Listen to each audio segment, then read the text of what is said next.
Sounds like I'm some show host. Welcome back to whatever the show is called. Yes. I'm only going to be here for about 2 hours and then I have somewhere to be. Maybe I'll come back afterwards. Hello, everybody. Hello.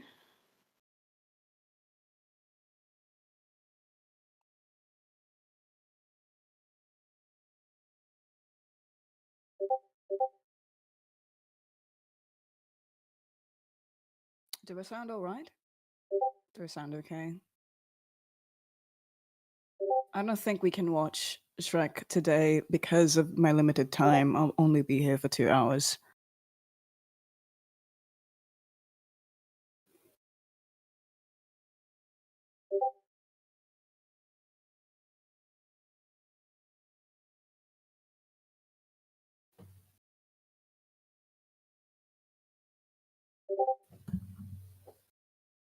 But I'll be drawing. I think I'm going to be switching between a drawing of the lark, hugging, and then ooh, the portraits, maybe?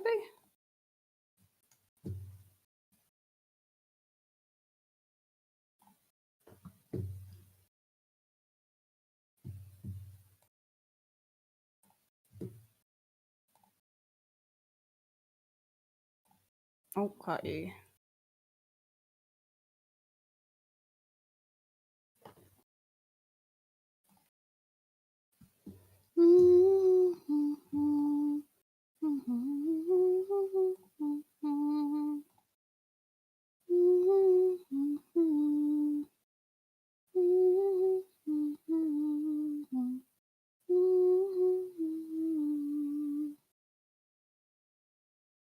Keith, why aren't you going to Asia? Well, as it turns out, it's not as easy to get a visa to go through all of Asia, well, most of Southeast Asia, especially when you're living in England at the very moment. It's not very easy to have it all set up. As much as I want to travel the world and perform for everybody, unfortunately, for legal reasons, I cannot just easily visit everybody.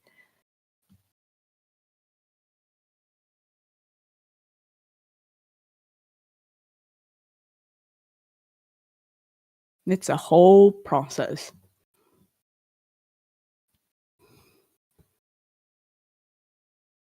Also, it just costs money.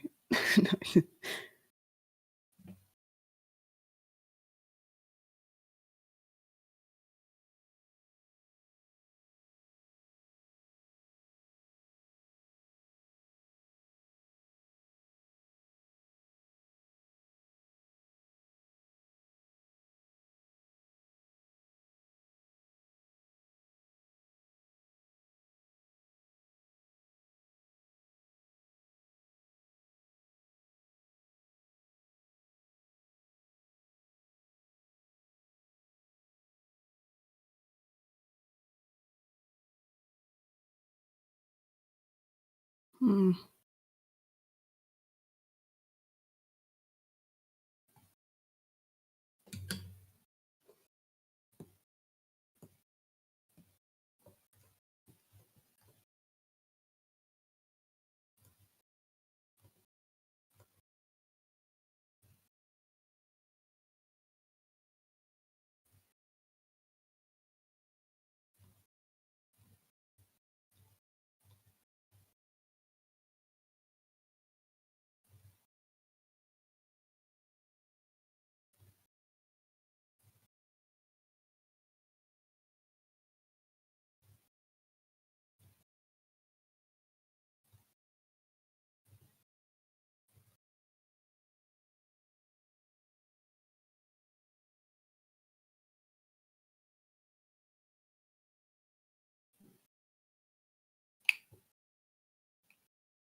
Yes, I've heard of Janine Bodin. The thing with the Philippines is that if they have an artist from the Philippines that blew up within the Philippines, it automatically gets recognized. That's why you only have, despite the amount of artists and talented people within the Philippines, there are only a few number that actually get acknowledged because not because they're totally talented and their artistry is amazing, but because they've already got a foundation and they've already got a following. And that is the unfortunate thing that happens in the Philippines. But um, even Janine, I know that that song, she's very stylistic, and despite her blowing up in the Philippines, she still get criticized for for the way she sings and how it's not normal for her to be reaching those notes in such a stylistic way, and then people complaining about it in the Philippines is really crazy about that. I'm glad she's getting recognition from outside of the country as well.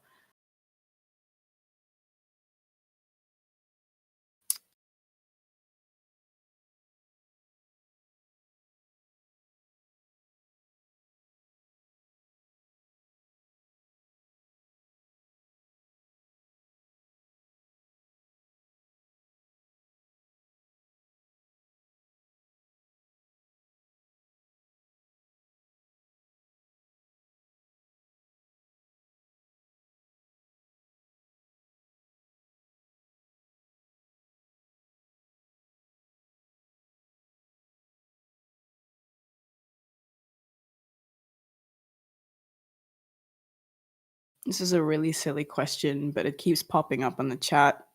I'd rather people not associate any of my characters romantically with yourself or your OCs because they are quite personal to me, and it's a little weird. It's really weird. So I don't think you should do that. Thank you.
I don't want to continue this anymore. I'm sorry.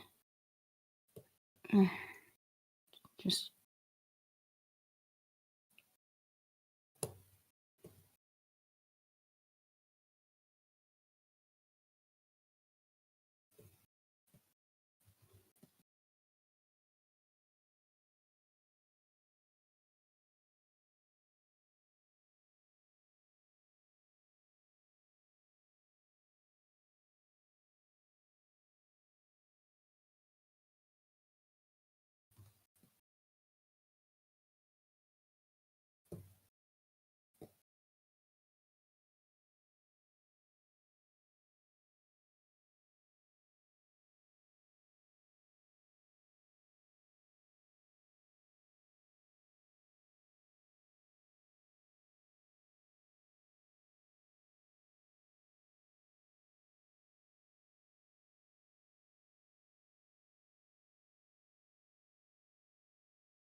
What time is it for everybody?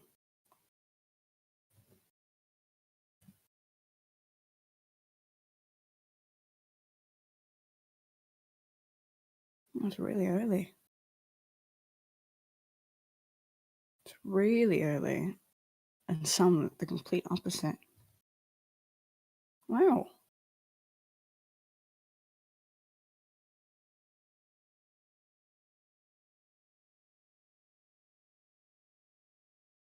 That's amazing.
Yeah, so I will most probably visit Australia sometime the same tour if Asia were to happen and they go alongside each other.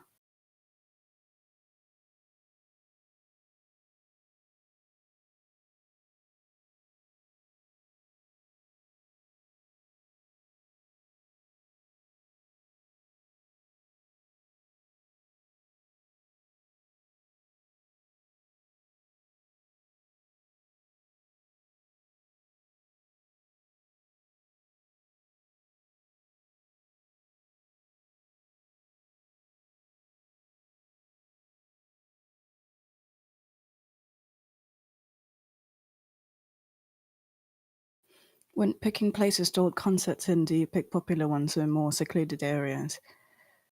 Well, we take into account the amount of people within a city and the amount of people that are willing to sign up for the Laylo and actually attend the shows. Um, in terms of venue, it it really depends on the amount of people. For example, 300 people in a venue or 500 people, whether it's seated or not, the ages, and just what's available and who's willing to promote it. And it's a lot of technical. There's a lot of technical things that goes into planning the whole tour, and yeah, Is my voice okay? It sounds sore. No, this is just me being lazy talking. I can be a little livelier for you if you want. I could start talking like this and everything will be okay, right? I don't sound sore anymore. I'm kidding. I don't. I'm a little bored.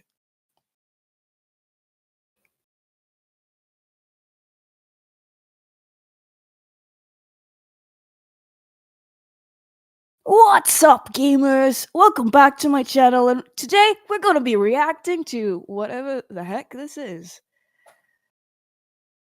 Oh, I found a question from Lily that I like.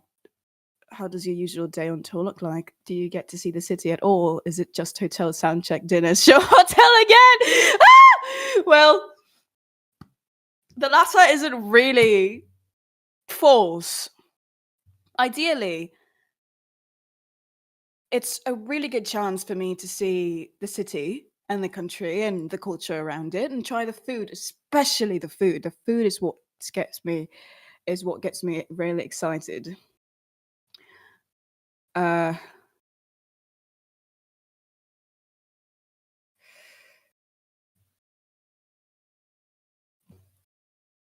hmm. See, yeah, we arrive and then we're really, really tired. Spend as much time just on the curious time.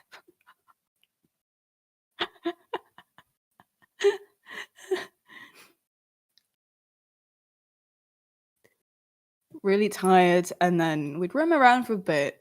I'm not really a touristy person. I'm not the kind to appreciate going on vacation and going to see the beach or tourist spots, museums, and the statues and visit sightseeing. I'm not. I wouldn't really care for the Eiffel Tower. I don't really care. I'm not really. I'm more of a. If not by food, then I just I saw a question in Ask Keith earlier, and the question was like, "What's your favorite place in the world?" And I go, "My favorite place in the world is my office." It's not exciting, but hey, I get to make things here. So I love my office. I love socializing. I love talking to people. Um, I'm not really a place person. I'm more of a people's person, where the people are, I suppose.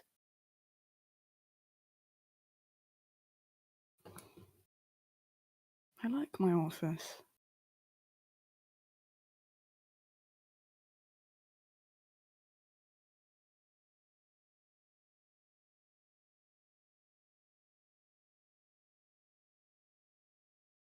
Do you get crowds when you're in public, like getting autographs, pictures? No, I don't. I think people have this in their head of, and the image in their heads that I'm some sort of really, really popular person. But it turns out that 2 million monthly listeners doesn't really count as much. And people don't really care unless, of course, you're in the Philippines. And of course, not a lot of people in the Philippines are blonde and have round glasses. Yeah, they think I'm Lady Gaga. No, I'm just some guy. I'm just some guy trying to ride the tube and get home. A lot of the times, even most of my interactions here in London are rude, and they keep fighting me on the tube like I'm some sort of devil. And they'd be like, I don't know, arguing with me when I'm just trying to hold on the pole so that I don't fall whenever the train moves. And yeah, I yeah, I get a lot of interactions from really rude and bad people, and I'm over here going, "I was so sorry. I'm just trying to get home. Thank you."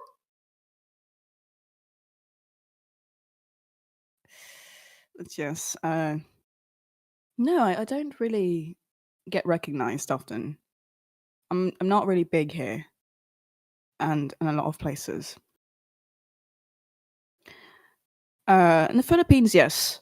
In the Philippines, I was quite I was recognized all over the place, even within my home area where I would get groceries. I went to get groceries this one time and I was wearing my pajamas. It was 8 a.m. in the morning, and I was like, "Oh, I need some fish for today so I could cook." And then there's this girl when I was having my shopping cart and I was looking at the canned foods, and there was this girl, and she came up to me and was like, "Oh, you, you're Yaelokre." And then I was like, in my head, do I tell this girl that I'm not or I am? And I hate lying. It absolutely destroys me when I lie. So I just went, "Yeah, hi." I probably had like mucus in my eye for having woken up. My house was about a few minutes away from where I went grocery shopping. Um, she went and grabbed her mum and her sister, and the mum was like, "Oh, she's really shy. Would it be okay if you took a picture with her?" And I, for fuck's sake, I'm so sorry for swearing, but for heaven's sake, I was in my pajamas. I was in my pajamas. I didn't have combed hair. I no, no. I don't remember if I did. It was all a blur. Oh, I probably did. I probably did. Knowing me, knowing me.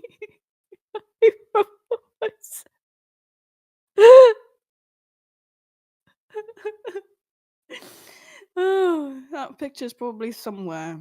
Never meet your idols. Never meet your heroes. Oh, yeah. There's another situation here in London where we were ordering. Mm, it was around Shoreditch, and that was this was the very first time I got recognized here in London. It was in Shoreditch, and I was getting a haircut with my partner, and then we were rushing to go home because the mirror, the big mirror, taller than us mirror, is uh getting delivered. And we were told that the mirror was going to be delivered mm, a day later, so it wasn't supposed to be today. And so we were very confused and we went panic because, oh no, we're not home and no one's going to be receiving the mirror. And so me and my partner rushed home, and we only had an hour to get home and receive the mirror until they leave it somewhere. And then there's this girl and her brother and her mum, and she's stopped us and been like, "Oh, are you Keith Osk? Are you Keith Osk? Yuki Tusk." And I was like, "Yeah, yeah, yeah, hello." And then I was still walking, and then my partner was like, "I'm so sorry, we don't really have time." And then the mum was like, "Can we take a picture with you? Can we take a picture?" And I walked, and then I went back. I was down. I was I was like, do I stop for this person or do I continue? My mirror is on the line, and then my partner was also struggling, looking at me and looking at the parent of, I don't know what to do. What do we say? And then we took a really quick picture and um had a small talk, and then we rushed, and she was really happy though. The little kid was really happy, which was really worth it. But yeah, we were all right. We got the mirror, and it's yeah, it was really sweet. Um, yeah, it's quite a fun time.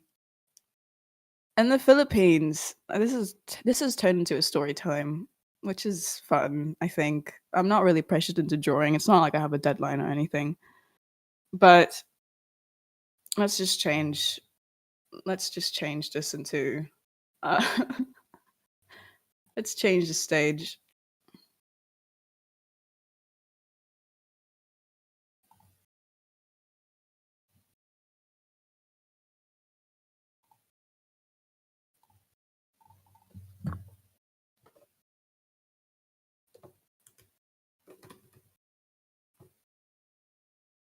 This is Botox.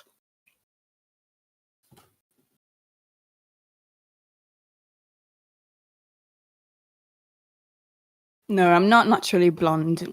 I have black hair and I'm Filipino. I'm full Filipino. I'm not half.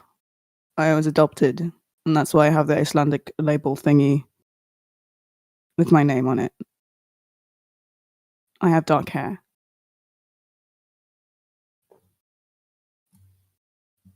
Of course, I'm not naturally blonde. I'm Filipino.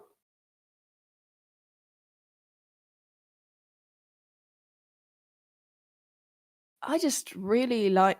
I used to have really, really, really, really, really, really long hair. Really healthy, dark, long hair. Um, down to my butt for the longest time. And one day I just decided that this isn't really something that I chose. It's more of what my mum wanted for me. And now I kind of just want to claim my own hair and decide on myself. So I was like, I really like yellow. I really like fields. I want to look like a scarecrow. And I I wanted to be a scarecrow, so I bleached my hair to make it look like hay, and here we are. I've had it since I've had it for about 6 years now, 6 to 7 years of being blonde.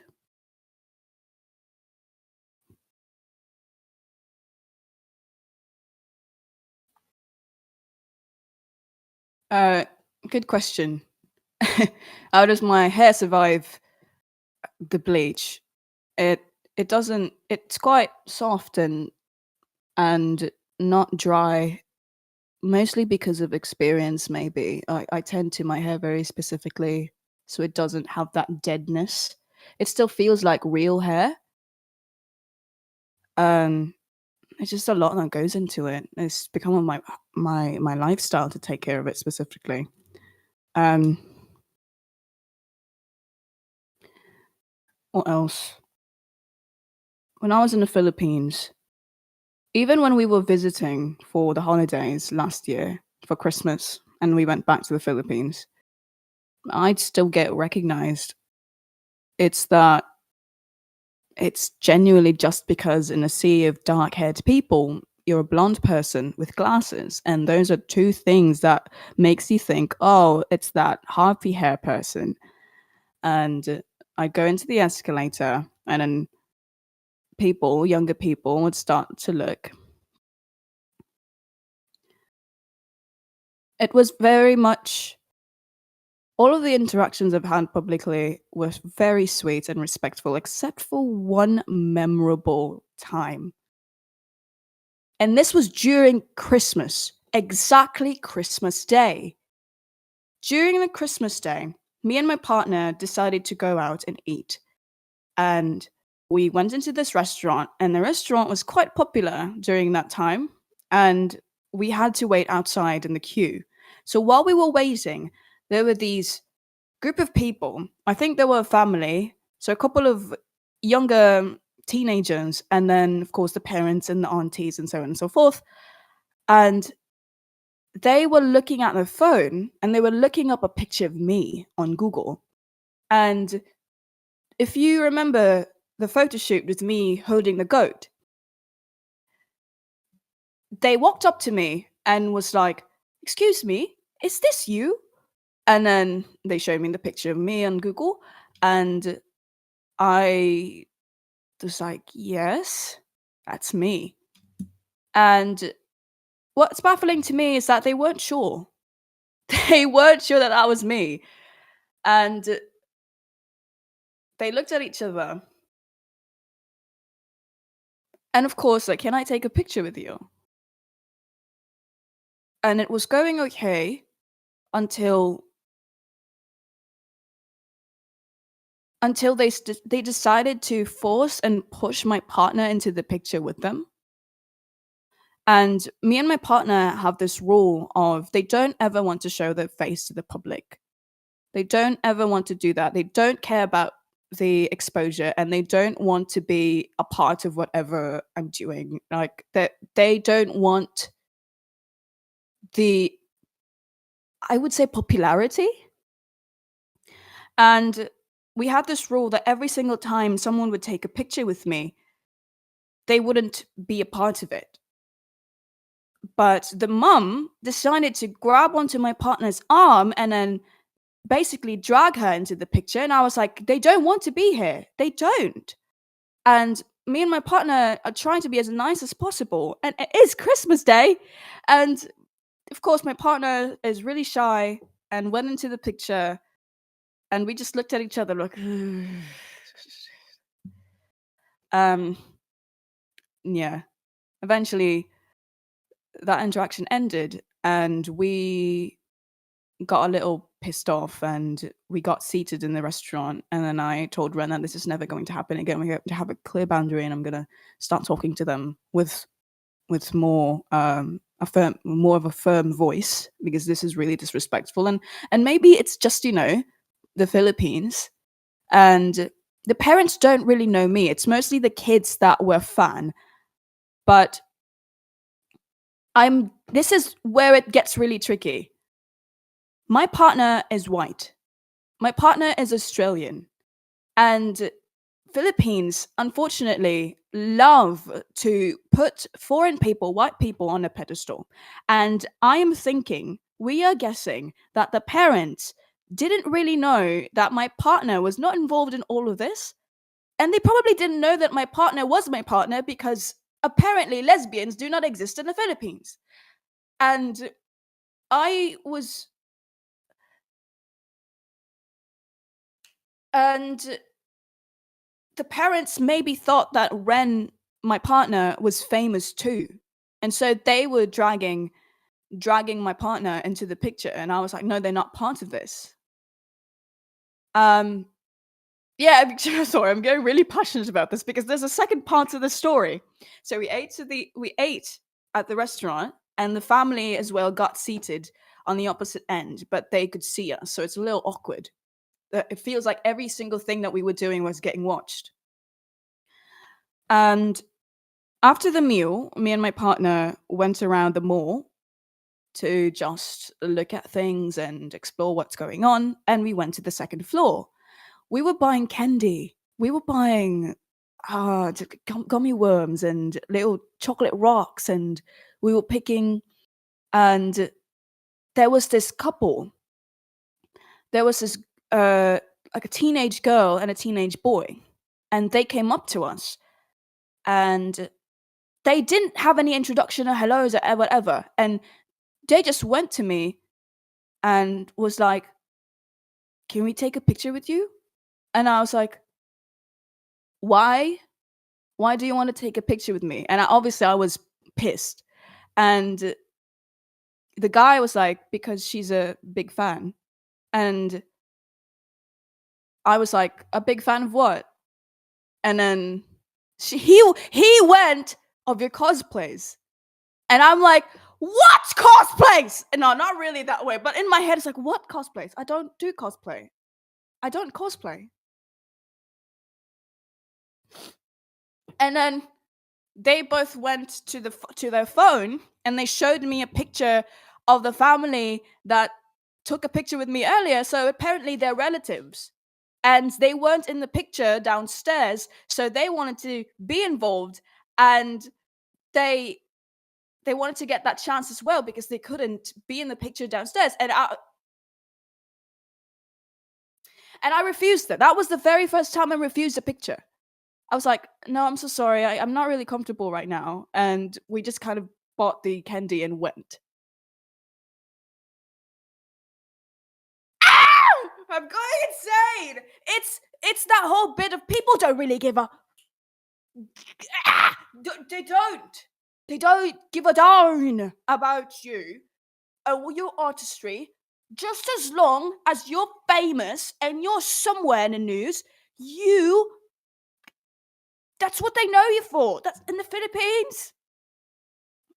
They don't care. They don't care about the message that I'm trying to put out and the lessons I'm trying to write and the book that I'm trying to give it to the world. They don't. They just care about you and your numbers and being recognized by foreigners in other countries. And that is the reason why I am not famous in the Philippines. And that is the reason why I never really grew in the Philippines. And that is the reason why I went out of the Philippines. Do you get people trying to sneakily take pictures too? Fortunately, no. Not that I know of. But yes, I am more than happy to take a picture with you and to talk with you and to have fun. I love people.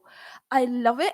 But the respect and oh, there's another story. I have another story. And I swear, I'm getting so heated. I need my fan. I have so many stories to tell.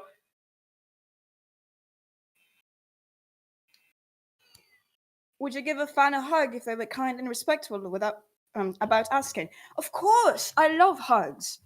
Hugs are is a part of my greeting. I hug everybody, even if you're not a Wonderfolk. I'd hug you as like a hello of how are you. Cuddles are really nice. There's another story within the same holiday. In the Philippines, me and my partner always have this. It's kind of related to Yaelokre and at the same time not. It's about racism and how the people in the Philippines tend to look down on themselves because they're brown and they tend to raise people with lighter colors. And of course, I'm Filipino, my partner is Australian, and we went out a lot of the times, and there's always this fear that they'd assume that the foreigner has the privilege or the upper hand in this relationship. We went to a party. This is also a Christmas party, but somewhere I think around December 27th with some friends. And there was this woman who also came to the party. Everyone acknowledged that I went on tour and everyone was so proud and excited for the stories that I had, and everyone also found out that of course I have a girlfriend, and they were just happy of wow, you've got this new thing going on in your life, congratulations. And then this grown Filipino woman trying to act like a white person, she was about to leave and she went to my partner and was like, congratulations on the tour, by the way. Excuse me?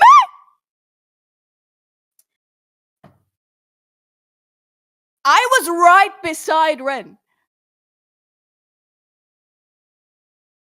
And everyone just looked at each other, and one of them went, no, that's not Keith, that's not the one that we're talking about. It's this guy. And then she went back to me, oh, sorry, congratulations on the tour. And I immediately shut down because from all the conversations we've had about this, it got proven right that people in the Philippines don't think that we Filipinos are not capable of going on tour and being successful abroad. They don't believe in that. She assumed that the only person capable of doing such a thing in that room was the white one, was the Australian. In a room of Filipinos, in a room of brown people, she thought that only the foreigner was capable of achieving such a thing. I feel so bad for my partner. I feel so bad. I Hello? yeah, it's a whole thing. I think it's really entertaining where this career um, takes me, and how conversations and dynamics and experiences and assumptions are surrounded by it. It's baffling to think, but it's also kind of a situation where you get to be so proud because you, they'll never know what's coming. They'll never know it's me. They'll never know I'm just this little guy on the side, and they don't know. Do they know? They don't know. I love the Philippines. I love my country.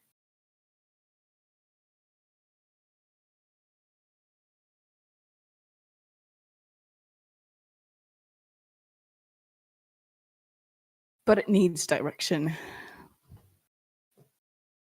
Mabuhay! Yeah.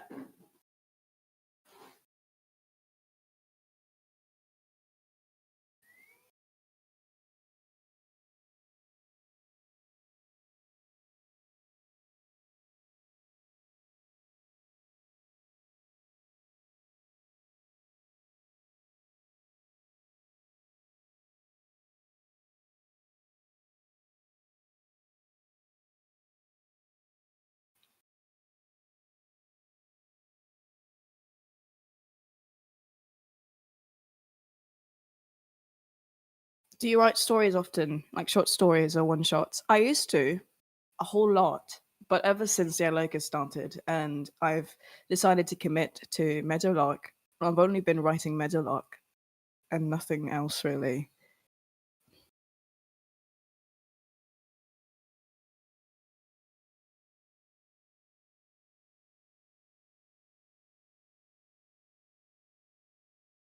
What's the nicest interaction you've had then? I've got plenty. I can't just choose a singular one. So many good interactions. A lot of it, of course, was from tour, but a lot of it as well with just being out. People are generally so kind, and the kids, they're so sweet and passionate.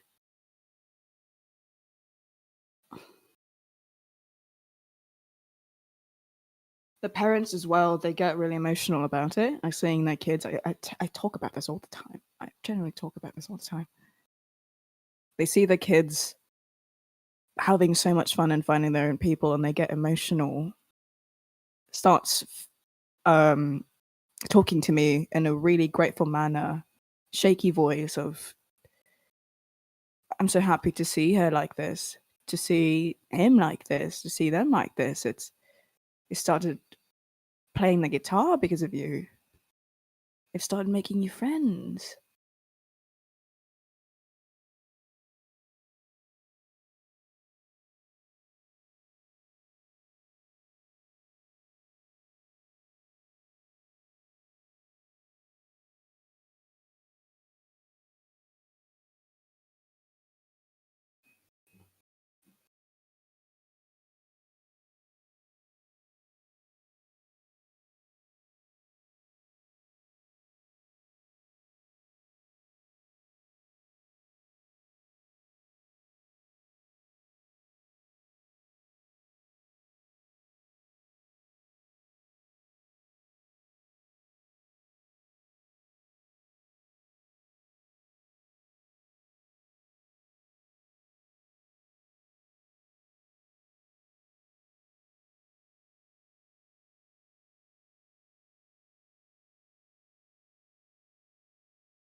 What are the downsides of being well known?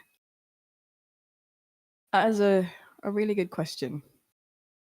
I think it's also good to acknowledge this and to stay grounded and have this conversation. There are a lot of downsides to it, um, which isn't at all really negative, but to also take into account that being a public figure is a job and not your entirety. And this is also one of the reasons why a lot of child actors and child stars tend to have a hard time growing personally and have a private life, because ever since they were a kid, they were exposed to the public and they were not allowed to grow and find their own identity, because all that they are is the identity they have for the public. One of the For example, learning. I know this isn't a problem, and this is more just me talking, but being a public figure and having this assumption of me being this great musician and illustrator and a writer, and having this image of me be put in people's heads, I find it hard to feel comfortable feel comfortable learning and being a beginner in a lot of things. I love getting into new activities and learning new skills, and I love being a student. I love having a teacher. I love being taught, and I love getting to be someone who makes mistakes. But one of the things as well of being a public figure is that if you make a mistake, it's much, much bigger than you think, because more people will get affected, and it feels like tiptoeing most of the time. So, hmm. For example, this is very recent, but I don't know if you remember, I posted on my Kethos Instagram story about me going to dance class, and I was so happy because I love dancing. It's one of my favorite hobbies, and it's just I get to be in a room full of people dancing, and I get to just dance to music. And the only reason why I'm here is because I want to dance. And then I saw I saw a lot of comments that were not entirely bad, but I felt a little backhanded of, I didn't know you danced. There's no way you danced. With the way you moved, there's no way you're dancing. But it's more of a disbelief take, I think, which is totally understandable. But I did not claim to be a dancer. I just said that I love dancing. Me saying that dancing is a hobby doesn't equate to me being a professional dancer that can actually pull amazing moves. I just love to do it because it's fun. And it's like saying I love drawing, and then someone goes, "You can't even draw a hand." That doesn't make sense, because how does that have to do with me loving drawing? I just love drawing. I just love dancing. And yeah, being a public figure, apparently you now have people have this expectation of you that you're already a pro at something, that you're already really, really good at something if you claim that you like something.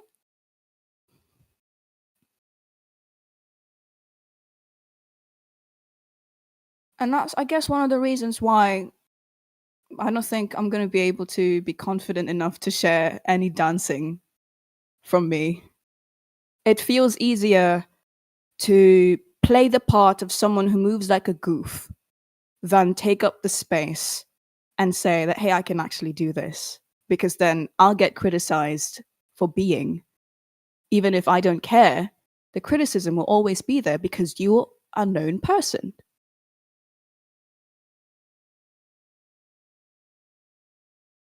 It's easier for me to wriggle like a worm or shake my butt like a dumb person than to actually make the effort and feel unsafe. Exactly. People should have the room to do whatever they want, whatever they love.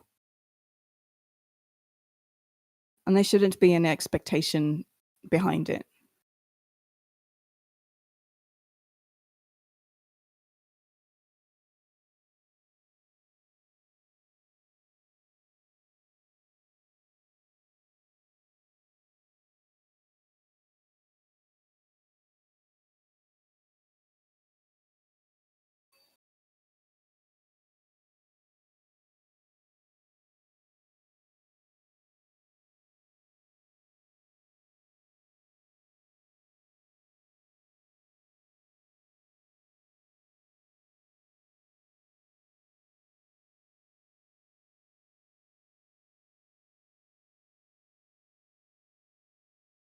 I sometimes wish that I could just go anonymous and still share and find a community, but not as Yaelokre, not as Kithosk.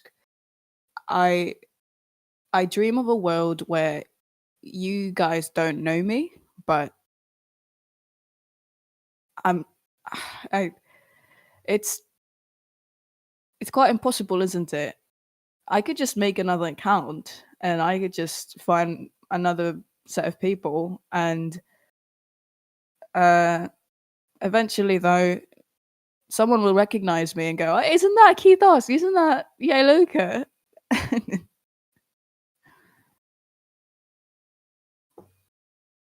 A question from Claude. Hold on. Do you ever regret moving away from the storyteller persona and putting your face on the project? This is a really good question. This is a topic that me and my manager Lewis often talk about because to some of you who don't know, Yaelokre, it's supposed to be just about the storyteller being the narrator, aside from the lark making the voices. I'm supposed to have this persona as the storyteller, and I am still the storyteller. Whenever I'm dressed as a storyteller, this isn't me cosplaying because that is my costume. That is my stage performance outfit. That is me. And I am playing that part. And it's not me doing it for the sake of cosplay. That is my persona. And that is what Yaelokre was originally about. But due to the public receiving the project in a very negative light, I had the feeling of a contradictory uh because I was faceless and I was talking in character in a manner that is not normal, and I was playing a part for performance. People didn't think I was genuine. People didn't think that my lessons and my story and my messages were genuine. They think that I'm manipulating people and so on and so forth. This was a time when the project came from very, very small and to a big, it just boomed. How do I get to this part? I'm trying to find my words.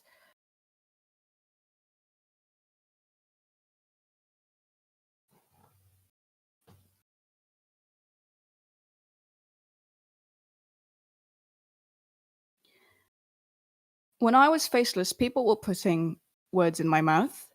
People were assuming a lot of really bad things. And it did not look great for me as a beginner artist. And it was getting really hard to connect to people. When you're playing a character and you're trying to get across a message that means so much to you, that is driven from your own life story, it's a little contradictory to me. And as much as it made sense to me personally, naturally the people won't be able to cling and see you as an honest individual because you are faceless and you are choosing to hide your real identity from the world, not just in a literal sense of showing your face, but playing as this character, a character that isn't even supposed to be human. So it got to that point where the harassments were really, really bad, and I did not know what to do. And before everything got even worse, I decided to just, I'm going to show my face and then tell these people I'm just a person. I am just doing what I love. I love performing. I love being this. I love being a scarecrow. I love making music. I love making art. And I just love what I do. And I don't want to be perceived as someone dishonest because I put my heart into my work.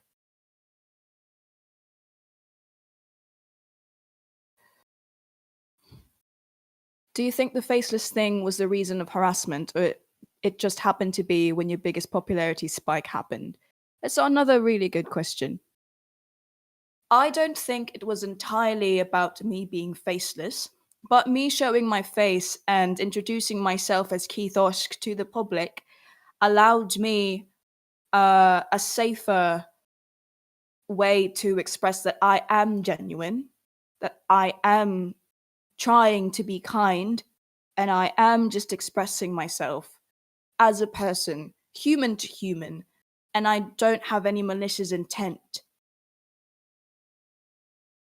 And it allowed people to trust me as a creator and as a person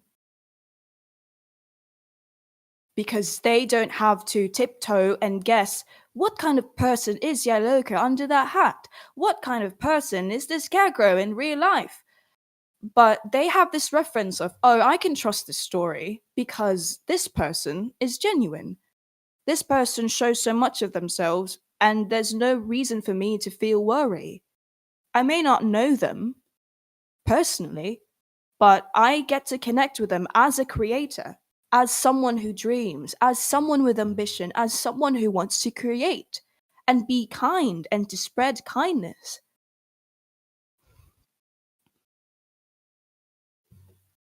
I will be coming back as a storyteller eventually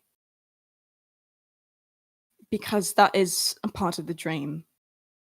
But I think it's really good to have the Keithorsk side be established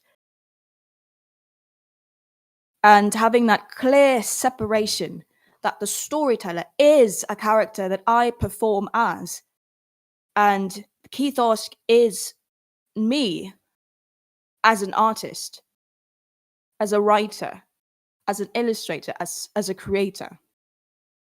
They are two separate things.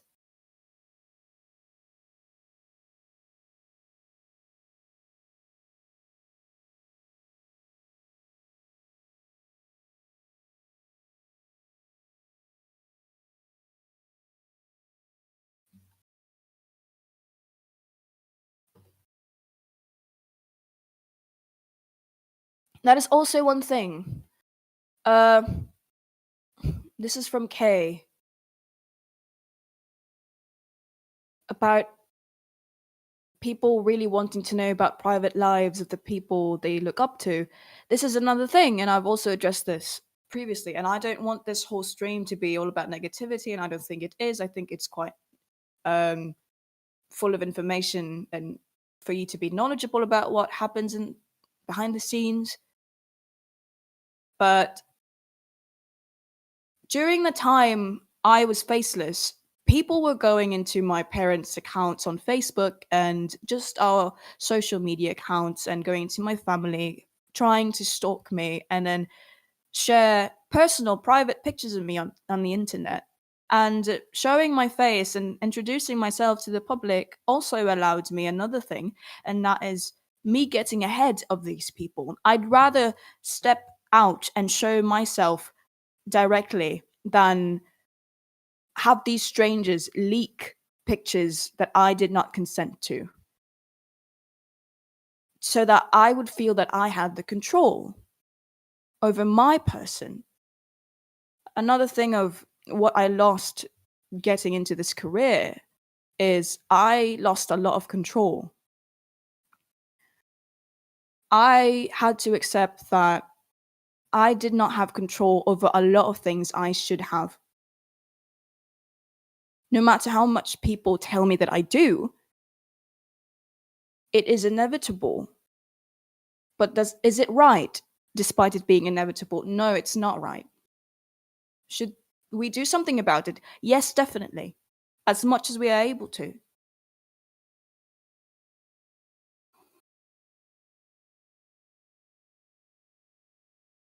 There's a lot of danger that goes into this career. And oftentimes, when people who look up to me go, I want to be like you someday, in my head, I am hoping that they mean that I want to be creative. I want to make and I want to share my art to the world. And not them going, I want to be popular. I want to have a lot of followers. I want to be famous. I want to do autographs and get stopped in the middle of the street for pictures. You don't want that. You don't. It's going to be hard and it's going to be difficult to even get that ounce of respect for you as a person. And of course, you'd have to start going through this whole identity thing of who am I to the public and who am I to myself?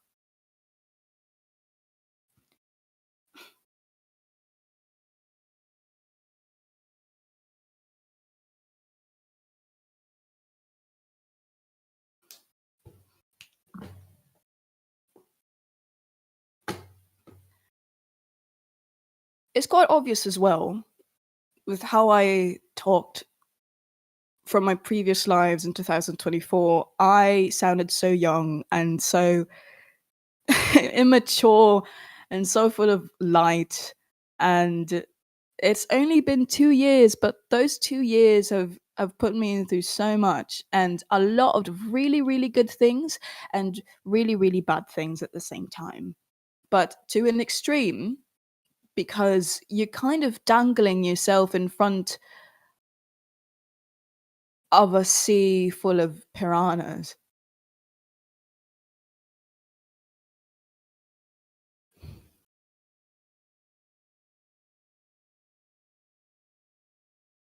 Thank you, the original field frolicker. You have a fun name.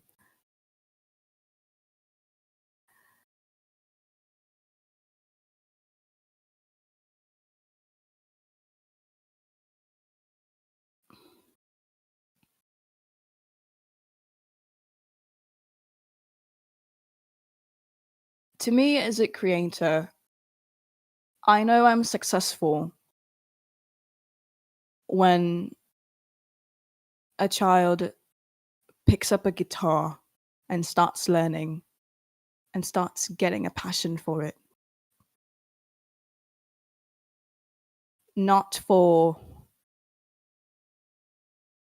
when I get, I don't know, 1,000 likes within 10 minutes.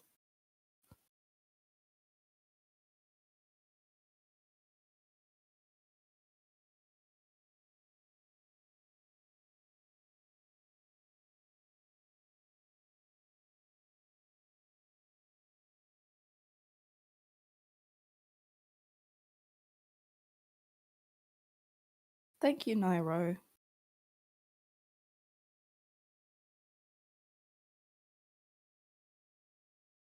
I'm not drawing. To be fair, I'm not too comfortable really moving across this screen right now because it's so hot. The heat in the UK is not a great thing.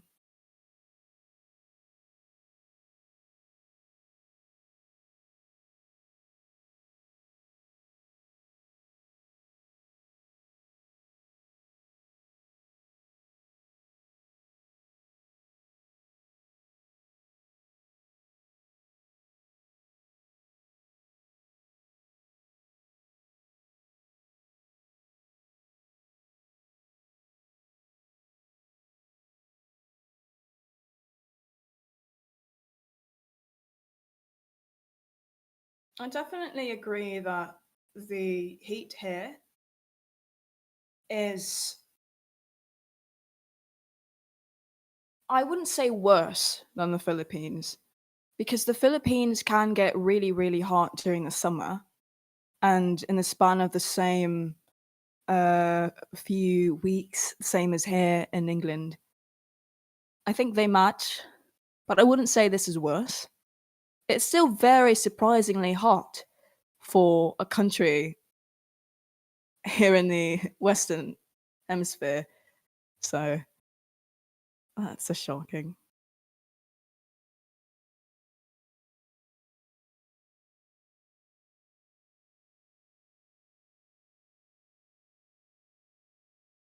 Hello, everybody who's just joined. Rumpelstiltskin. Rumpelstiltskin.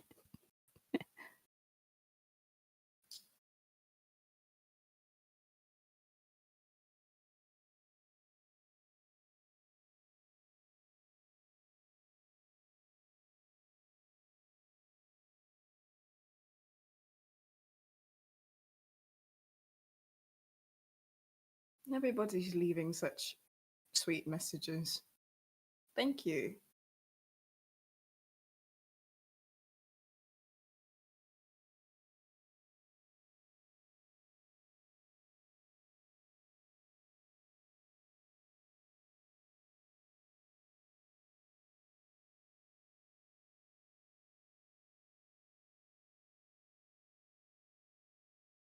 There's a lot of conversation to be had regarding the internet and social media nowadays. Every single time I open an app, whatever it is, it's always just going to be bad news. Not even official news from the national television or anything like that. But people will find a way to tear each other apart because apparently drama is more important than spreading kindness. And that is within our nature as humans too, I suppose, of how we put so much light into the negativity of things, the bad things that happen just so we could defend ourselves. But now it seems that we are sharing so much hate and malicious intent for the sake of just. It's baffling to think that this is what we've come to.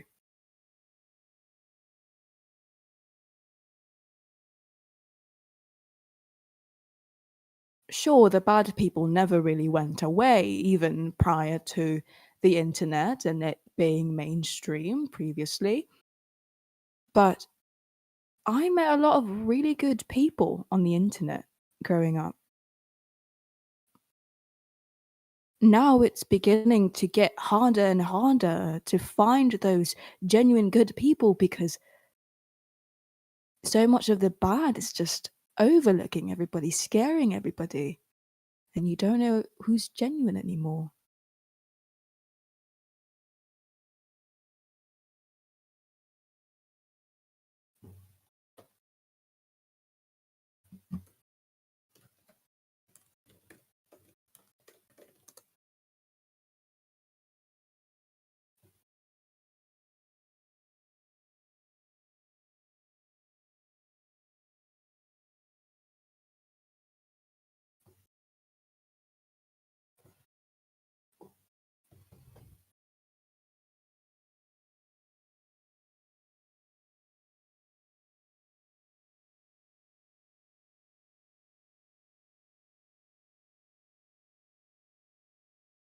I'm looking at the people sending the messages and the experiences and also their artworks.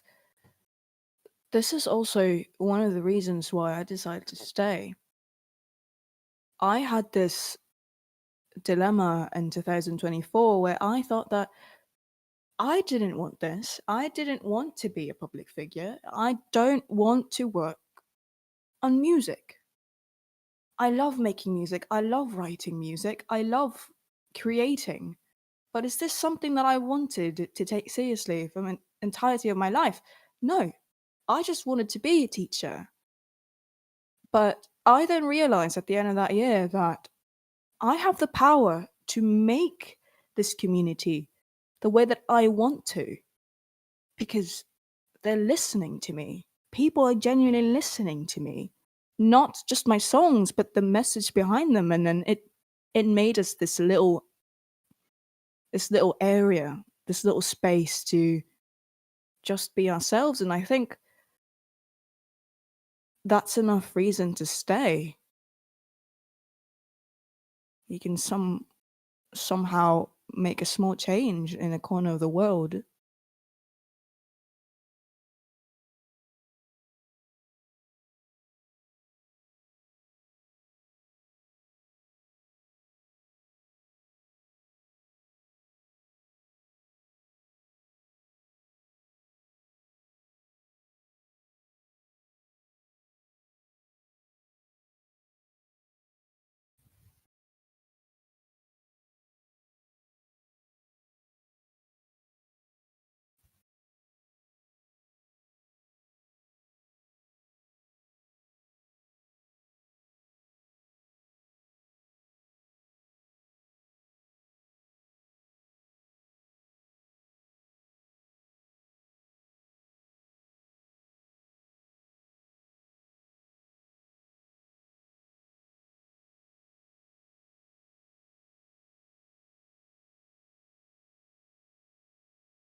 I'm okay. I just thought that I talk too much.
Someone asked if I had an artist that I looked up to and made me who I am today, and if I could meet them, would I? This is a very obvious question that I get often, but I surprisingly don't have an artist that I look up to that shaped me for who I am. I, of course, have Ben Kaplan, which is the very obvious answer as well. But I've only really discovered Ben Kaplan when I started getting into the industry. And I adored and I'm so astonished by his performance in his character. But uh, it's more of a respect, and eventually got to work with him. We became friends, and there goes that. Uh, they there's no there's no other person. Zaki asks JD and Emil and two other, I forgot the name. They are your teammates. Uh, they're my band, but we don't really play together anymore.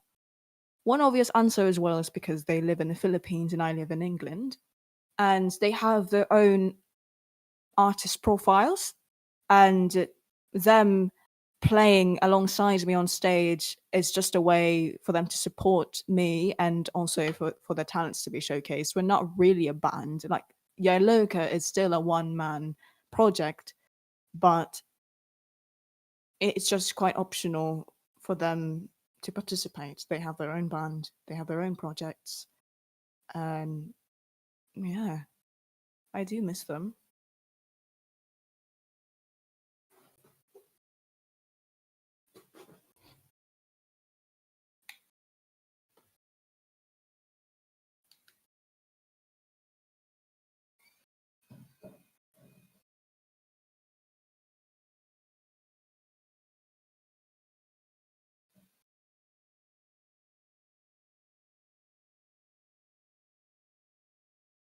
Have you ever considered of picking up another instrument for fun? Definitely. I love instruments. I don't think that I will though at this very moment.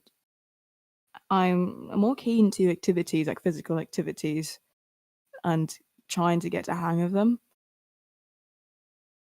Uh Instruments are a huge commitment as well.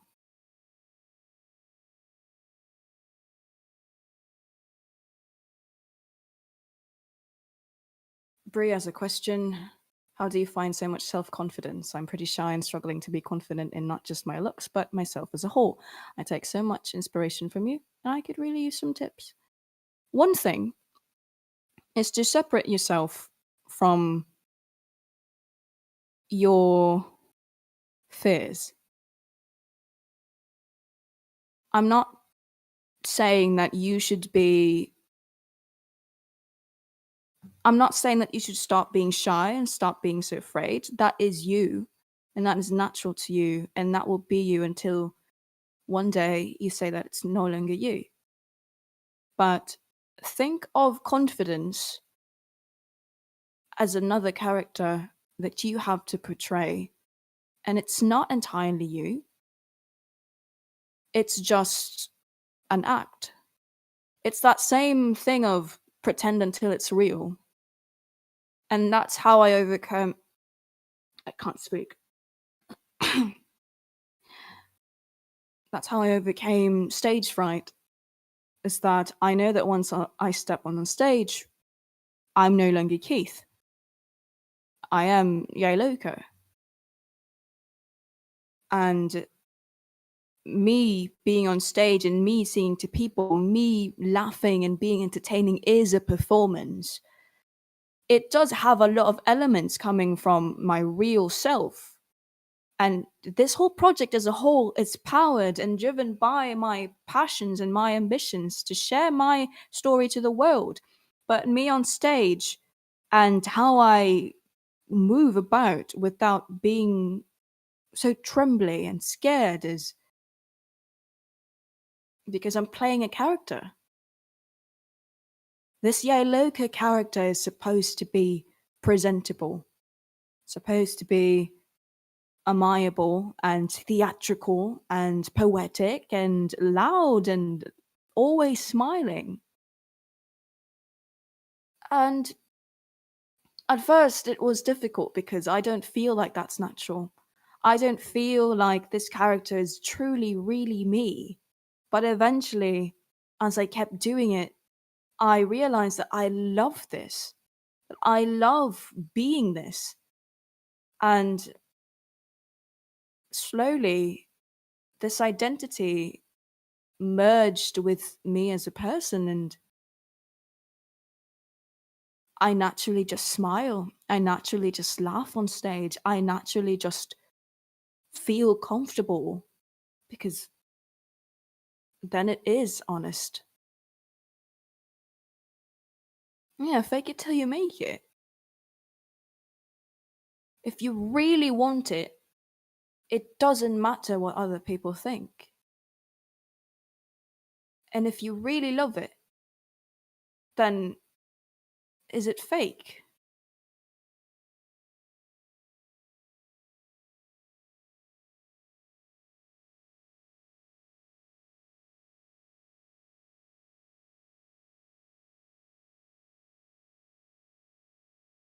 So, I know a lot of people who dress up in a very unconventional way, people who dress up in how what example can I get?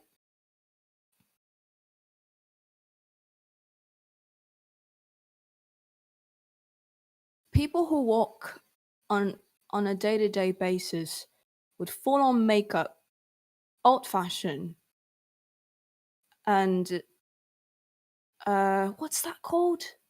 Lolita fashion. And this is another subculture.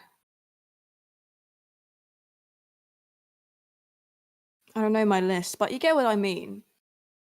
Where they express themselves so loudly through aesthetics and clothing and makeup and hairstyles, and they seem so intimidating from an outside perspective. And a lot of the reasons for that is because they're scared. They're afraid that they feel like expressing themselves to the public, although it feels good to them, there is still this possible danger that goes along with it. And that makes me really sad because there shouldn't be any danger surrounding it. But I'm telling you this just as a reassurance that people who look confident and seem comfortable, a lot of them are actually really afraid inside and they're nervous too. And that's a part of it. It feels scary because it's true. It feels scary because this is your truth and you love doing it. It's not something you can just easily disregard. Memory in Belgium, after the performance, when I met people, there was this girl who was wearing a Lolita outfit and she was so shy and she came up to me and was like, this was the only reason that I get to wear one of my favorite dresses that I've been wanting to wear in public for so long, but I was so scared I'll get hurt and I'll get judged and I'll get bullied. And I was in disbelief of, I can't believe that's a possibility. Like, obviously it is, but I can't believe that someone wearing such a cute outfit would lead you into such a thing.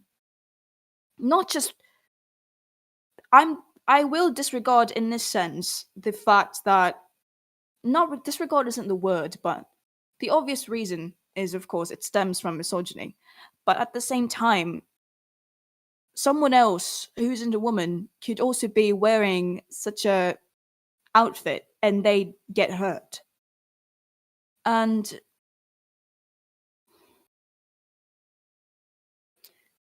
it's it's a little baffling to me. But yeah, you're not hurting anybody.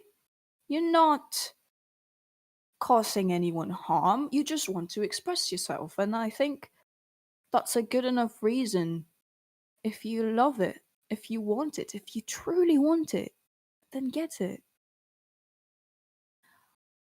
I'm going to share with you that despite how I look and how I dress, a lot of these are just characters.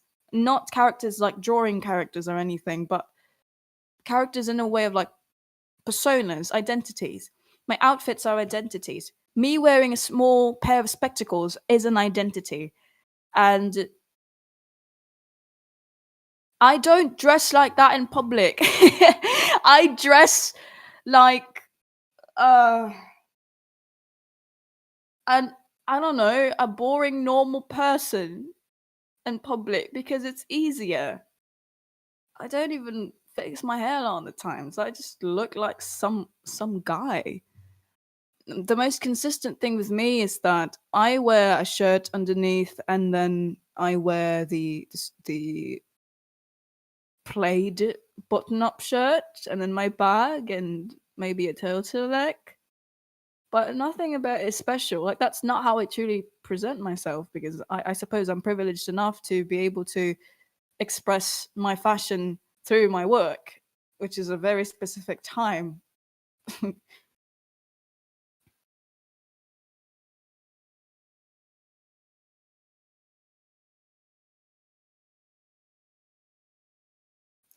Oh, I have a question from Sage. Keith, do you have any tips for people who want to start singing on stage or a public place, but have trouble with stage fright? For example, having the stress I'll mess up a chord, forgetting a lyric, not being able to make music for an audience. I really look up to you, but I still have no idea how to do so. This is a really good question. And first thing, I have done all of those things. I have messed up a chord, I've forgotten lyrics, I have not been able to sing in front of an audience.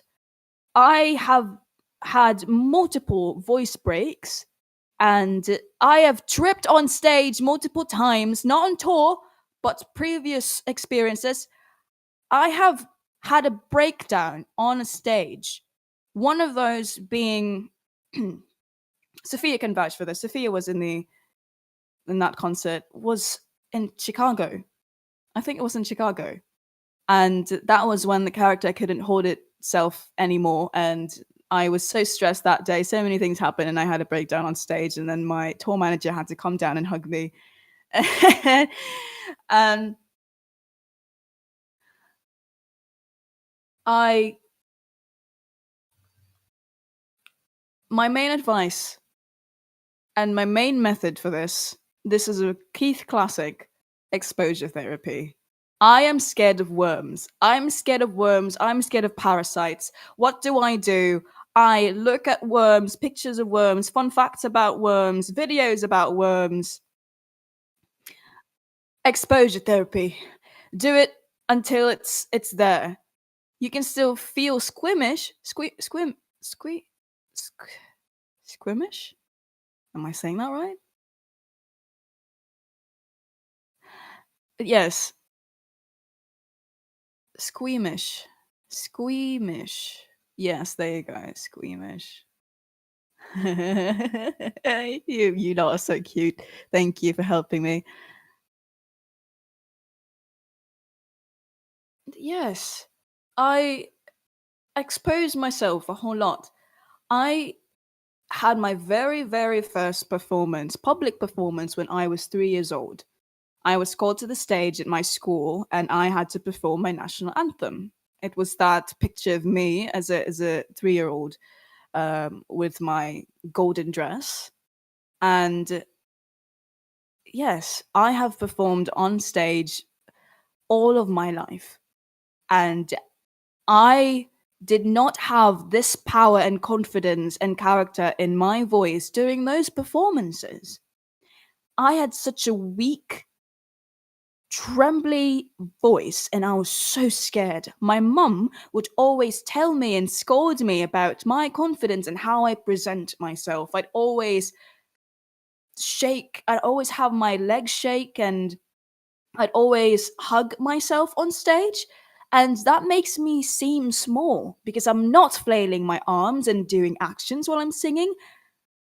But eventually, you just grow.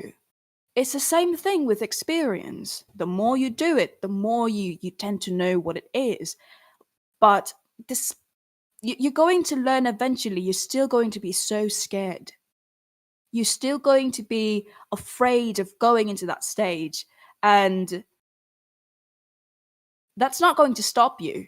If you love doing it, if you love performing, if you love anything, fear is not going to stop you from doing it. It's just going to be with you, and you're going to do it afraid.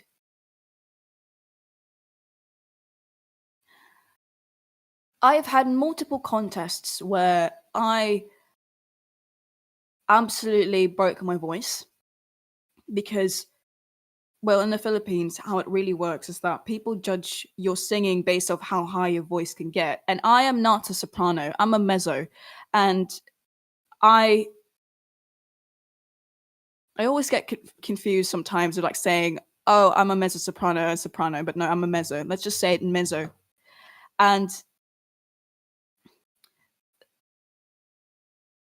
I could not reach what soprano singers could. And I was 9.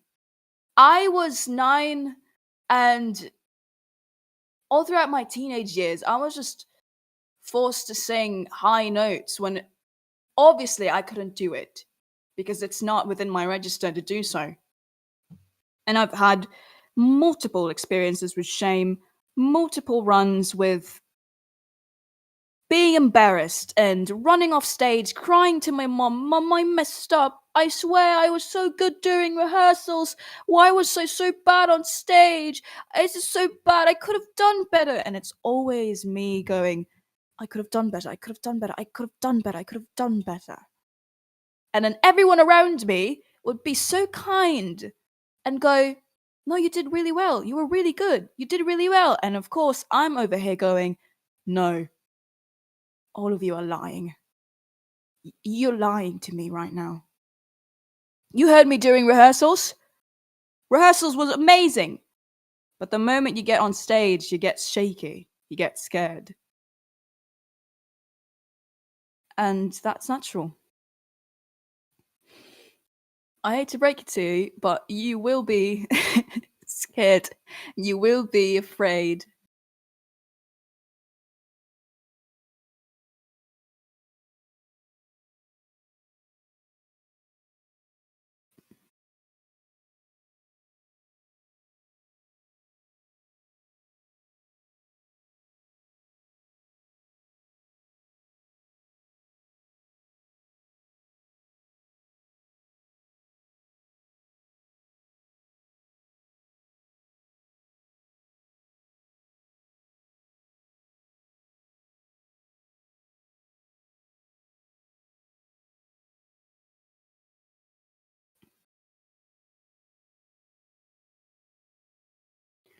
This is from Lovely Berry. My father always tells me that I'm sintonado, which means out of tune. That made my confidence plummet. I never sing in public. Well, I don't know how much this is going to weigh from a professional singer, but I believe that no one is really out of tune. I wholeheartedly believe that everyone can sing. They just need to train, they just need to study. Everyone is allowed to learn, and everyone is capable of doing something as long as they're put in the right direction.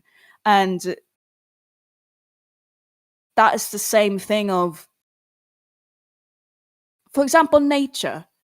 Plants are destined to grow, but they are planted in bad soil. They are surrounded by the wrong environment. And that goes with the same with children and people you grew up with. And uh of course that's going to affect you. You're going to start thinking that I can't sing because my dad told me to. Because my dad told me that I can't. That's not true.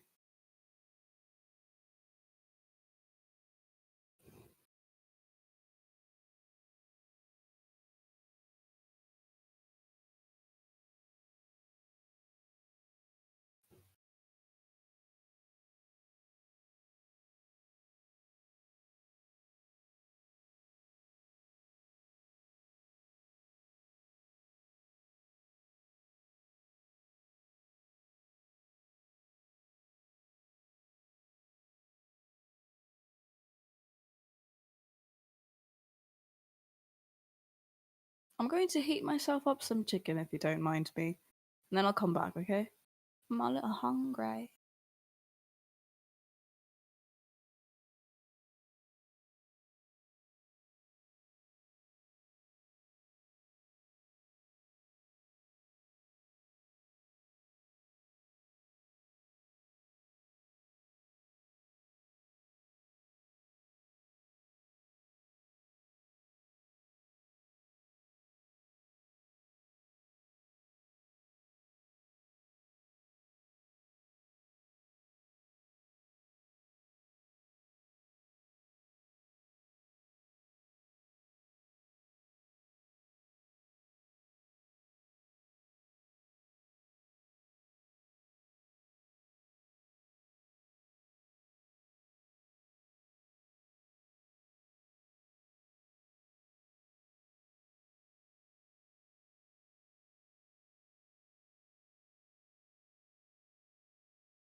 Hello, I'm back.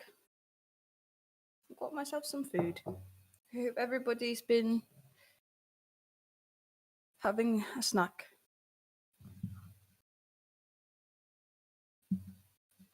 Oh, going back to that stage fright conversation as well, I just remembered something. I know a lot of people know Ben Kaplan within this community, and we also had a conversation about it. And he says that every single time he makes, every single time he steps onto that stage, that feeling of nervousness comes to him at least for a couple of minutes. And then the moment that he looks at the audience and he knows that there's a connection, that these people genuinely came for him, it just dwindles away. It's so interesting because we look at the people we look up to on the internet, on the magazines, on stage, on Spotify, their profiles, their Instagrams, their intimidating follower accounts. But getting to have the privilege to stand beside them enables me the perspective that these are just people and they get scared too. Your idols get scared too.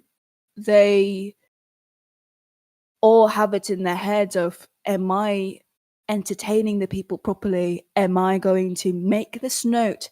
Am I going to mess this up? Am I going to get angry at myself after this performance? And it's a normal thing. You, as a performer, as an entertainer, as a creator, you will always have this inevitable fear within you because you care a lot. And you'll never really get over it. I think you'll only get over it if you don't care anymore. That's when you feel comfortable that your art and your creation is disregardable because you don't care for it anymore. But if you do, that's when you have this fear that, is it going to be taken care of well? Is it going to be delivered the way I delivered it? Is it going to be okay?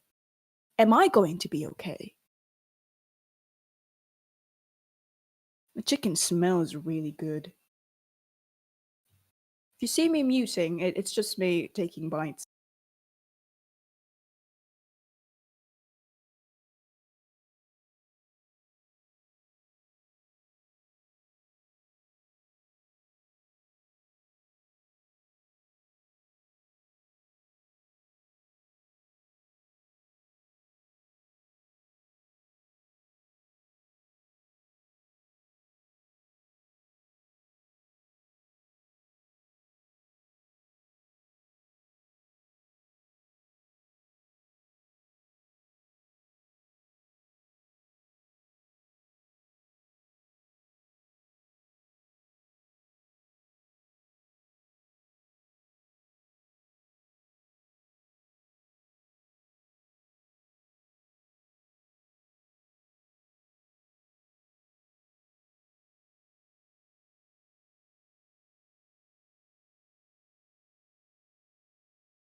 Hi.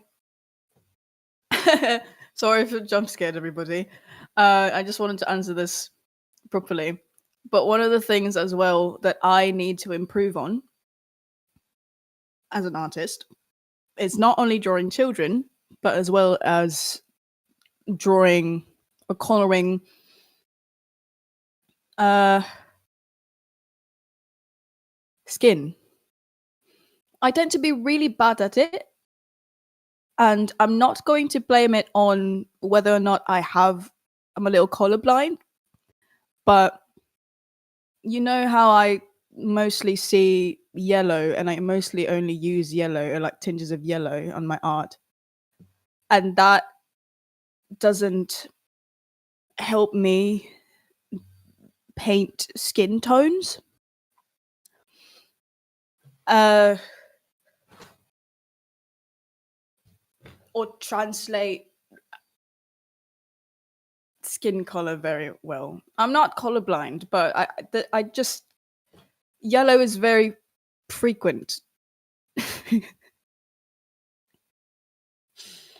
But I just wanted to clarify that the two other kids,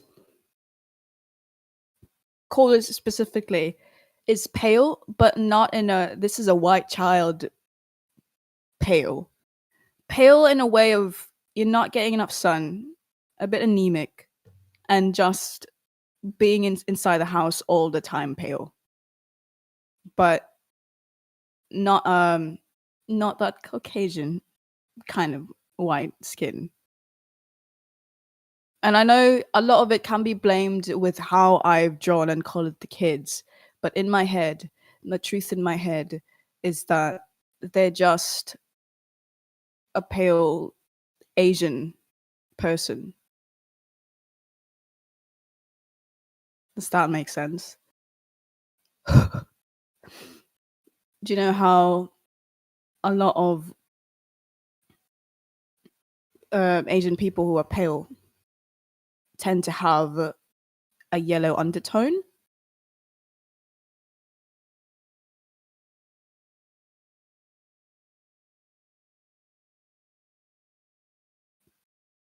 A yellow or green undertone in comparison to how people in the West tend to get pink.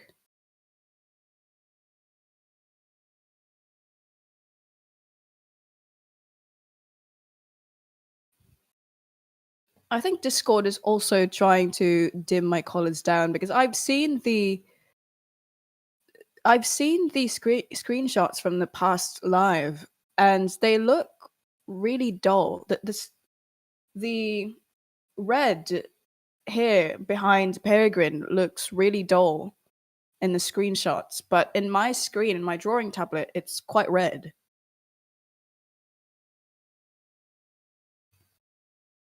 Yeah, it looks brown.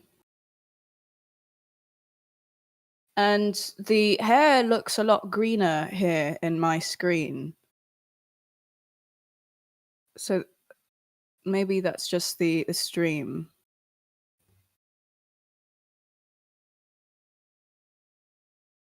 Shorter than me.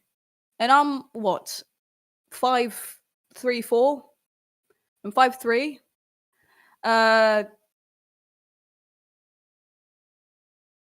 I think Peregrine, let me just stand up.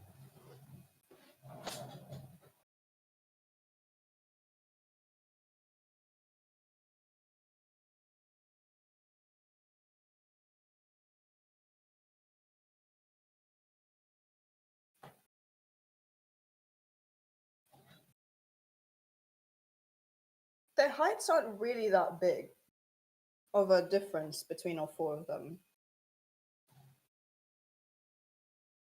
So probably like around my ear.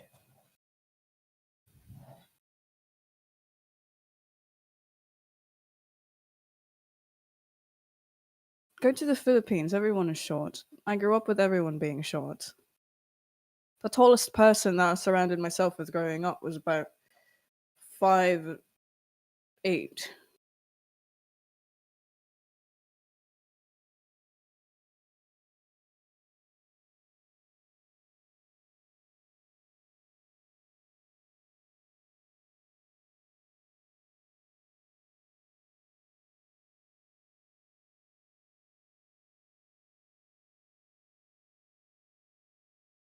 Hey, it's still baffling to me that I'm taller than Sabrina Carpenter.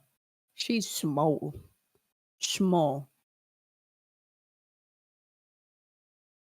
But it's even funnier considering that she looks like a grown woman, like a proper grown woman. And I, uh,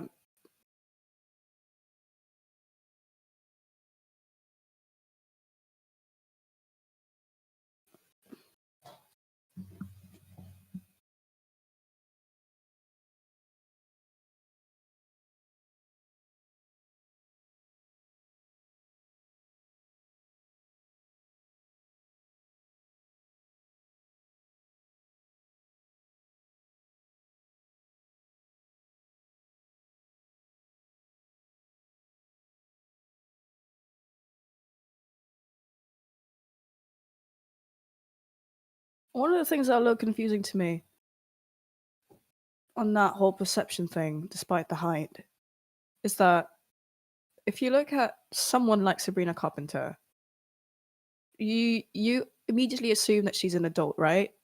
Because she presents herself in such a way, despite her height. But I've seen this is just from my recent video of me with a girl in the mirror video. I don't know if people are genuinely thinking that I don't know, 14.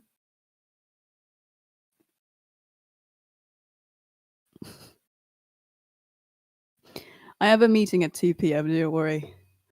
But it was on TikTok, and people were like, "You look like Yaelokre. Are you cosplaying Yaelokre?" And I don't know if they're genuine because it is like one or two jokes is funny, but then more people that I don't know are saying that and going, "This looks like Yaelokre. You look like Yaelokre," and I don't know if that's genuine.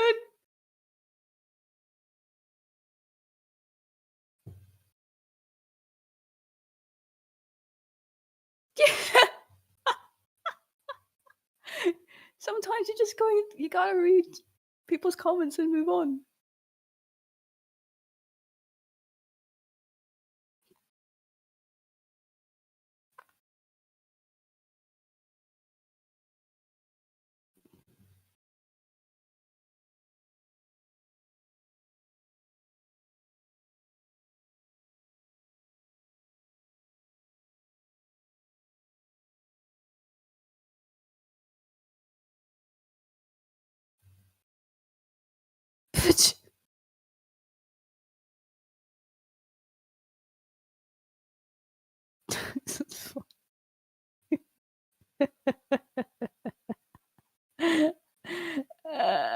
Look at the difference of that face shape in comparison to the Hamilton edit. That's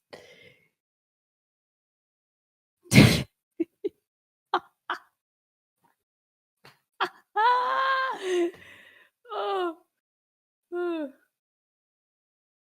I'm sorry, we can't have Hamilton on. I'm about to go in less than 20 minutes. Whew.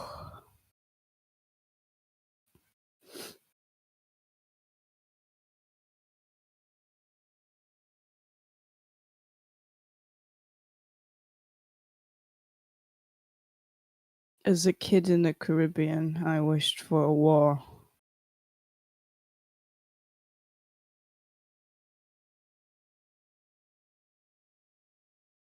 Oh my gosh, that King's.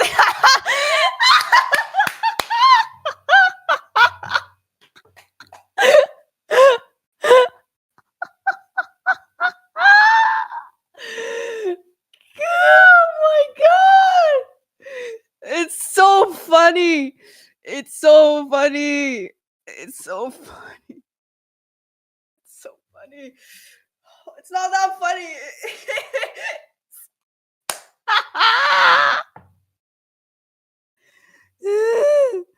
Oh, I'm accepting this. I am accepting this. I want this all over the server. I'm saving it. Thank you so much. Thank you. Thanks. Oh my gosh.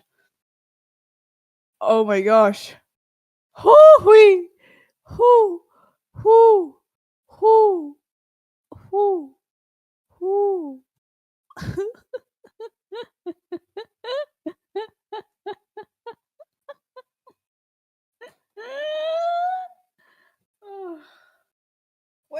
phone.